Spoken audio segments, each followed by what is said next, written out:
Estamos de regreso a Un Punto y Contrapunto. En un tuit publicado tras la aprobación en el Senado de la iniciativa Paridad de Género en todos los niveles de gobierno, la senadora Malu Micher señaló que había esperado 40 años para este momento.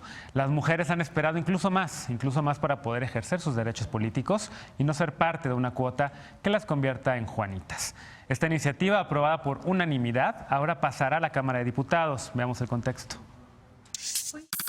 Se acabó ese discurso. Porque no es un tema de capacidades, es un tema de oportunidades. Y lo que estamos haciendo hoy es darle las mismas oportunidades a quienes hemos sido históricamente discriminadas, que somos las mujeres.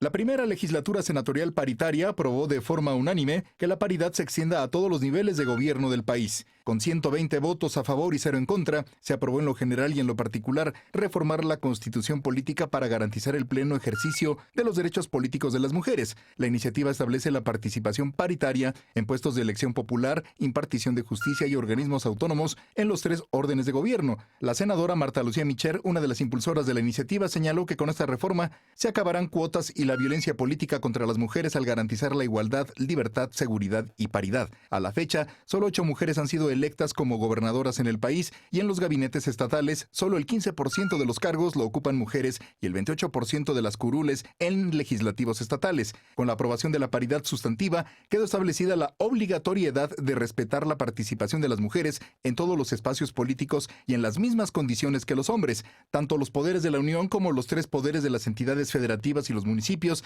deberán respetar este principio, así como en los partidos políticos, órganos autónomos y en cualquier entidad, órgano u organismo que ejerza funciones de autoridad en el ámbito de la federación, las entidades federativas, municipios y alcaldías de la Ciudad de México. Las autoridades deberán ser electas, nombradas o designadas según corresponda, respetando el principio de paridad de género, y para ello las legislaturas de las entidades federativas deberán realizar reformas en su legislación y los partidos políticos deberán postular de manera paritaria las candidaturas al Poder Legislativo Federal y a los demás cargos de elección popular. Tras su aprobación, la iniciativa fue turnada para su discusión a la Cámara de Diputados. Punto y contrapunto.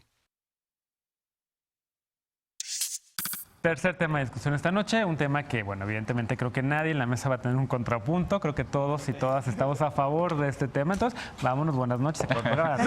Querida Ana Villagrán, tú querías hablar primero. Muchas gracias. Te diste la palabra. Sí, pues la verdad es que aún sigo muy emocionada. No tengo cómo darle las gracias a las y los senadores que impulsaron este tema, como bien lo dijeron en los magistrales discursos que escuchamos el martes. Ha sido una lucha de años y hoy por primera vez a nivel nacional, las mujeres tenemos asegurado el acceso de 50-50, paridad total, paridad constitucional. Vamos a poder tener gabinetes paritarios, tribunales paritarios, legislaturas paritarias, como ya lo vivimos en la Ciudad de México y el Congreso, candidaturas paritarias, gobiernos paritarios, es decir, las mujeres mexicanas, los hombres mexicanos por primera vez, sin concesiones, sin regateos, o sea, independientemente de quién nos gobierne y de quién no nos esté gobernando mal.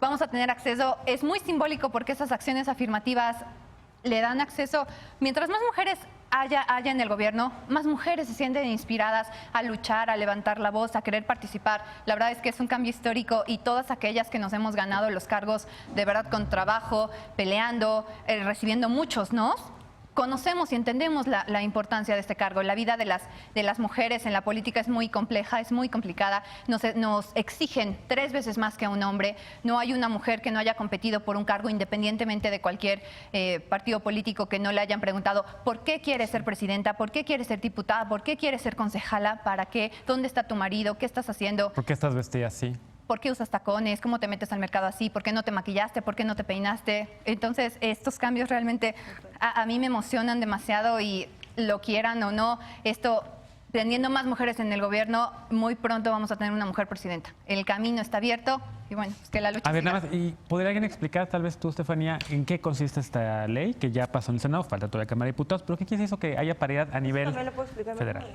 No. Déjame te explicar. Antes de eso, A ver, quiero... no, antes de eso quiero decir que quedó claro que el patriarcado no se va a caer, lo vamos a tirar. Y a mí me parece que es fundamental. Creo que lo que dijo Malu, que además ha sido mi maestra de feminismo, de lejos, me pareció muy importante.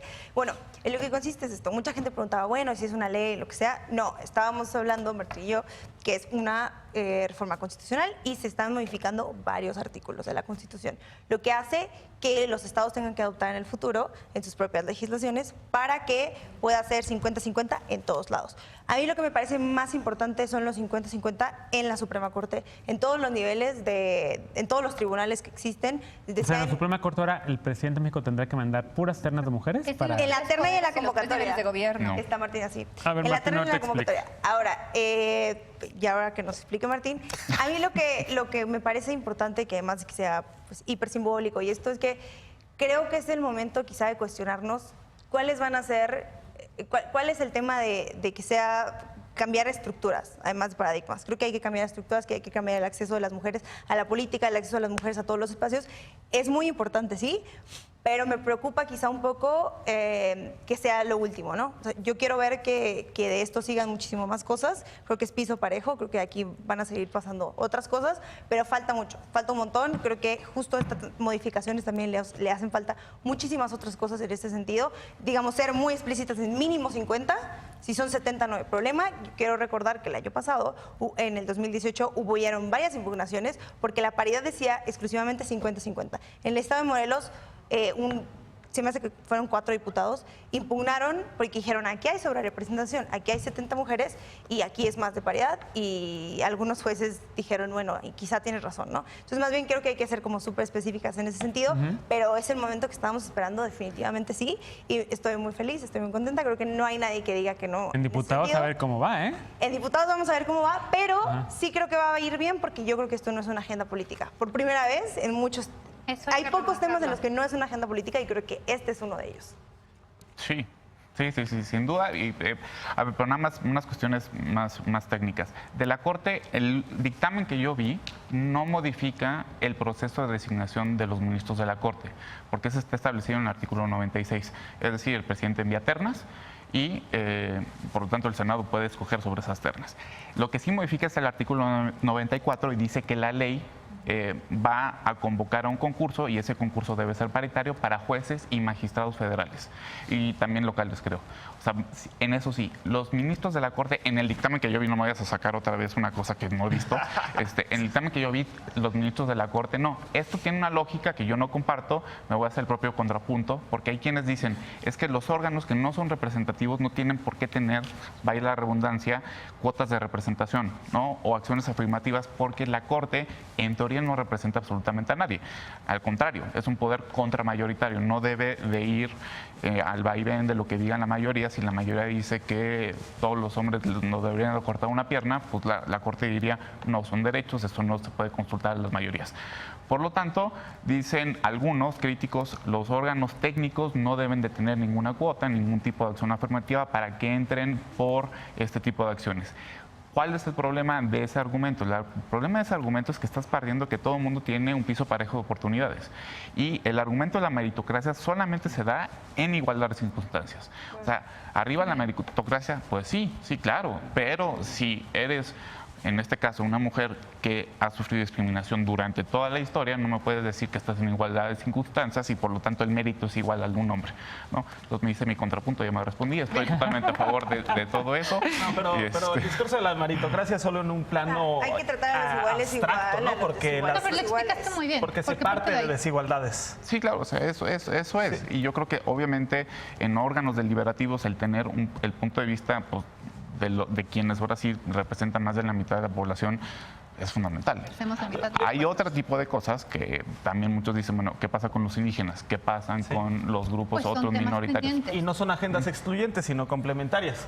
Lo que yo diría es que la paridad de género es un piso y no un techo. O sea, a partir de ahí a lo que sigue. Pero la paridad y las opciones afirmativas hay que recordar que funcionan a favor de los sectores históricamente discriminados. Porque luego hay hombres que dicen, no, pues entonces van a ser 50 y 50 y ya no pueden subir más allá. ¿Pasó? Si suben de 60, 70, 80, se sigue garantizando el principio de paridad de género y qué bueno que así sea. Porque quiere decir que este principio está funcionando. Y sí quiero decir que esto sí es un ejemplo a nivel internacional, ¿eh? La verdad es que México sí está avanzando a pasos agigantados. Creo que hay un cambio cultural importante en los últimos años. Qué bueno que fue por la confluencia influencia de muchos partidos políticos, pero sí estamos muy avanzados, por ejemplo, con respecto a Estados Unidos. Hasta la última elección, el Congreso estadounidense era prácticamente de hombres adinerados, acaudalados, blancos. Vimos que ahora sí hay una irrupción de razas, bueno, no más de razas, no, porque las razas no existen, además hay que decirlo, pero sí de distintos sectores, de distintas procedencias, de distintos estratos una económicos. construcción del Estado. Y sobre todo, pues sí, de las naciones, ¿no? Y sobre todo de mujeres. Hay un aumento de 75% con Alexandra Ocasio y todas ellas. Bueno, ojalá que esto que se logró en el sector público se traduzca también al sector privado. Porque nada más un dato rapidísimo. Según la OCDE, México sí está dentro de los 3-4 países en donde menos CEOs o menos integrantes de en el Consejo Administrativo tienen mujeres. Solo 7.5% de las sillas están ocupadas por una mujer, mientras que el promedio de la OCDE tampoco es bastante halagador, es 22.3, pero sí estamos muy por detrás. Ojalá y también esto sea un ejemplo para que el sector privado tome cartas en el asunto. Hay que hacer reformas, yo creo, leyes para obligar. Exactamente, pero yo creo que esta es una muestra de que sí sirve la paridad de género. A ver, en 2014 fue cuando se introdujo en el artículo 41 que el 50% de los candidatos a elección popular debían de ser mujeres. No es casualidad que en 2019 se haya reformado la Constitución para que haya paridad vertical y horizontal. Es decir, que las mujeres en la toma de decisiones, cuando están en puntos de poder, entonces tienen un efecto. ¿Qué sigue? Modificar las leyes necesarias para que esto vaya a la iniciativa privada, para que haya mayor infraestructura social y las mujeres puedan ser profesionistas, mamás, que el Poder mujeres. Judicial deje de resistirse, o sea, que entienda que es una realidad. Bueno, lo de la Corte, no, insisto, no he visto la iniciativa final, pero no sé qué es lo que va a pasar ahí. Pero Sí sobre va a haber todo dudas. en un momento tan doloroso. O sea, nos de estamos enfrentando a un país que tiene 9 mujeres asesinadas al día. O sea, no es cualquier cosa. Entonces, esperemos que permee no solamente en lo simbólico, sino terminar de entender a raíz de esto que nos hace abrir discursos, más que otra cosa, abrir espacios de diálogo, que lo privado es político. Y entonces eso también tiene que permear en las casas, tiene que permear en los espacios, tiene que permear en el acceso a la justicia, que cada vez es menor para las mujeres. O sea, parece que vamos ganando conquistas y pequeñas luchas de goteo y luego para abajo como que no pasa nada, ¿no? Como que se queda estancado ahí. Entonces, yo además de pensar que sí es un discurso importante, sí va a servir para cerrar brechas y para abrir puertas. Es el camino para la primera mujer presidente, o sea, presidenta. No, pero déjate, ojalá segura. que sea Y además, el primer camino para que bajen los feminicidios. Bueno, para que haya más gobernadoras también y para que los pues, feminicidios y es que, todo. o sea, es que Hay 2 gobernadoras. Es un impulso total. Entonces, yo nada más quería agradecerle rapidísimo Malu Fisher, Marta Tagle, Kenia López Rabadón, Josefina Vázquez Mota, Cecilia Soto, Patricia Mercado, todas y todos, de verdad, sus discursos creo que han cambiado. Y a los vidas. aliados hombres también. Total, No, por supuesto, claro. también. O sea, esta unión política, esta unión de géneros es algo que no habíamos observado Cecilia en el país Soto. en mucho tiempo. Entonces, esto tiene que ser un ejemplo de unión para los mexicanos. Y ojalá Citlali veamos esta Hernández. unión, esta unión para despenalizar el aborto. A ver, claro. cómo, Esta misma unión la cómo queremos viene esa para discusión. Bueno, se va a son poner dos muy temas buena. muy distintos. No, Bueno, no, pues, es van de la el mano. mismo, es el mismo. Es lo mismo. Yo también creo que es el mismo, vamos. pero bueno, aquí tenemos un contrapunto, mi querida Ana Villagrán. Regresaremos con esos temas seguramente en las próximas semanas. Una pausa, regresamos con la paparrucha de la noche y con eso nos vamos a despedir.